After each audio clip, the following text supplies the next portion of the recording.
अपना फार्मूला बना रखा था भी ना ज्यादा खाना है और ना कम खाना है। भक्ति ऐसे ही होती है जैसे श्रीमद् भगवत गीता अध्याय नंबर 6 के श्लोक नंबर 16 में स्पष्ट है कि हे अर्जुन, ना तो ये योग माने भक्ति साधना, न तो ज्यादा खाने वाले की और ना बिल्कुल ना खाने वाली यानी व्रत रखने वाले की, और न ज्यादा सोने वाले की और ना लोग दिखावा ज्यादा जागने वाले की, ये कभी सफल नहीं होती।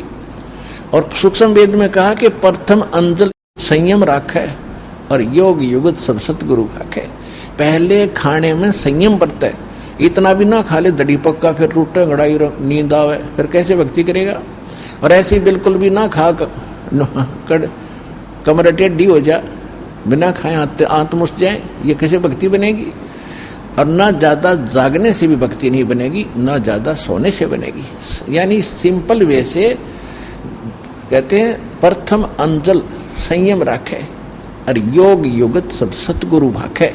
ऐसी ज्ञान सतगुरु देगा कि ना तो व्रत रखना और ना ज्यादा लोग दिखावा जागरण की आवश्यकता, नींद आवा जब सो जा, और घना सोना भी नहीं है, ऐसे भक्ति हो। तो क्या किया था सुदर्शन जी, अपना 5 यानी जो भी खाते थे दलिया खिचड़ी बनाया करते थे, और कौन सा साग सूप की सब्जी बनाते थे, घास फूस तोड़ के और उसमें रोटी डाल के ऐसे बना के 5 बार खाते थे, बस 5 ग्रास, फिर नहीं खाते थे। तो ऐसे ही मालिक ने रोल तो वही करना था, यू परमात्मा है, यू कच्ची नहीं छोड़ता किसी भी भूमिका को। जैसे काशी में आए 120 वर्ष रहे और धानक बन के जुल्हा बन के न्यू का न्यू रोल किया, कि तो कपड़े बेच रहे हैं, कि तो अपना रोजा कपड़े बुन रहे हैं, चरखा बना चला रहे, और खुद मालिक सारी सृष्टि के बुनने वाले। तो वहां भी इटी जाकर बैठ के किसी के स्वप्न में भी नहीं कि सुदर्शन नहीं है। अब कृष्ण जी को थोड़ा सा आभास होता कि जो बेसिक सुदर्शन हो पर है परमात्मा का रूप, फिर भी भूल पड़ जाती है, क्योंकि हम कितने ही विद्वान और कितने ही महान बने रहे, अपनी अहम छूटता नहीं। उधर से परमात्मा ने क्या किया, सुदर्शन रूप में जितने भी आइटम नारे नारे कटोरियों में रखे थे, उनमें से थोड़ा थोड़ा उठाकर थाली में डाल लिया, थोड़ा थोड़ा सबका, कि सबका आदर हो जा। जो भी आइटम बना रखे हैं चाहिए इतना लिया, और थाली में डाल के खीर भी, हलवा भी, सब्जी भी, दाल भी, कचौड़ी भी, पकौड़ी भी, दही भी, बड़े भी, सारे इकट्ठे कर लिए, हलवा और खीर भी, और लगे मिलाने, फिर उसकी खिचड़ी बनाने।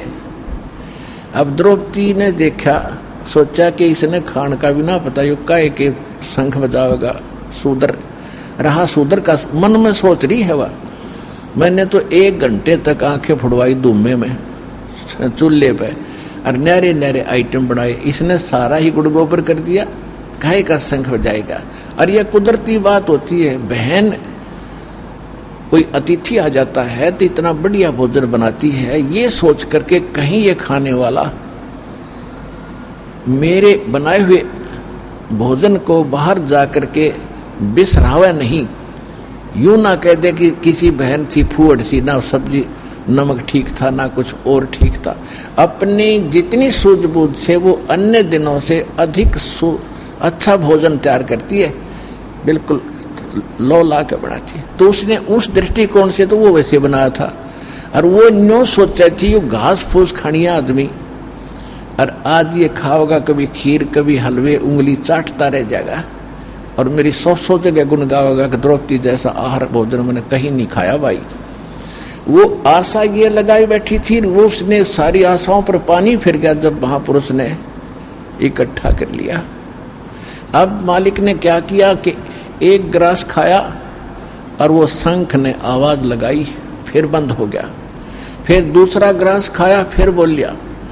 5 ग्रास में जो डाला था सारा खा लिया, 5 ही बार में शंख बोलकर फिर चुप हो गया। युधिष्ठिर की खुशी का ठिकाना नहीं रहा कि भगवान आप तो सचमुच ये तो देवता ले आए, सुदर्शन जी क्या ये तो देवता आगे ही न हमारा शंख बजा दिया, हमारा कल्याण हो गया। श्री कृष्ण जी कहने लगे अभी कुछ नहीं हुआ है। क्या मतलब कि ये शंख तो रुकना नहीं चाहिए था इनके भोजन खाने से, ये शंख काफी देर तक बजना चाहिए था, अखंड घंटों तक इसकी आवाज होनी थी, और ये बार बार ये तो हो गया पक्का कि इस औरों के खाने से तो टस से मस नहीं हुआ था, और इनके ग्रास खाया इतनी बार ये बोल लगे किल की मारे था, तो इतनी तो जचगी संत तक का टेका है।